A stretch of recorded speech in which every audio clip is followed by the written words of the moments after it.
It is time now for Better Money with Joel Johnson. Today we are talking about 4 things to consider when you're planning for health care. Joel is a certified financial planner and managing partner at Johnson-Brunetti. Thank you so much for being here. Good to be here, Kara. Healthcare is so expensive, so it's really something you have to think about with your retirement plan. Well, and much more so than my parents or my grandparents, because life expectancy was so much shorter back then. So we're spending more money.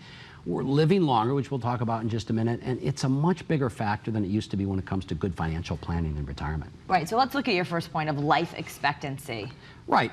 Right now, if I have a couple that I'm talking to that's age 65, over 50% of one person there, so one person there has a 50% chance or greater of living into their 90s. That was not that way 20 years ago. And so again, life expectancy is a huge factor. It's not just about your health, but it's about your life expectancy, having to pay for health care into retirement, and also just having the cost of living go up, so you're spending more money anyway. Right. And the Medicare limitations. Everyone thinks once you get to that age of Medicare, oh yay, free health insurance, but there are limitations. That is not the way it works. There are limitations. Medicare does not pay for long-term care. It pays for a little piece of that, those first few days in a nursing home, but it does not pay for long-term care, and it doesn't pay for everything. That's why people need to buy Medicare supplement insurance. You've got to pick up the cost of what Medicare doesn't cover.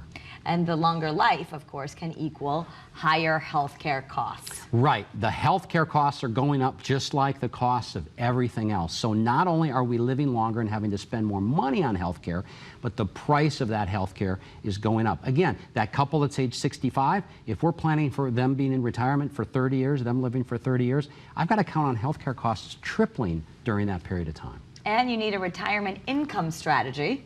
Right. All of this can be solved by having a good financial plan that starts with a retirement income strategy. Projecting your income, figuring out what your expenses are going to be, and setting aside reserve money for healthcare costs. And if you get this retirement income strategy or retirement income plan before you retire, you'll know that maybe you should work another year or two. It doesn't sound exciting, but you want to make sure you've got enough money to last for the rest of your life. Yeah. All right. So to figure out where you stand, Joel has a free offer for all of the viewers. It's Planning for Healthcare Guide, and it's yours for free. Yeah, and we cover all of the things we just talked about and other things that we didn't talk about. Long-term care, how much healthcare costs are going to increase, as I mentioned earlier. What about family members that you might have to take care of, either younger than you, children or grandchildren, or even your parents? My parents are still alive. I might have to help them out with some healthcare costs. So to answer those questions, you can go to BetterMoneyTV.com and you can get Joel's offer there. Absolutely. We'd love to get the offer to every one of our viewers. All right. Thank you so much, Joel. Thanks, Kara. That's Better Money.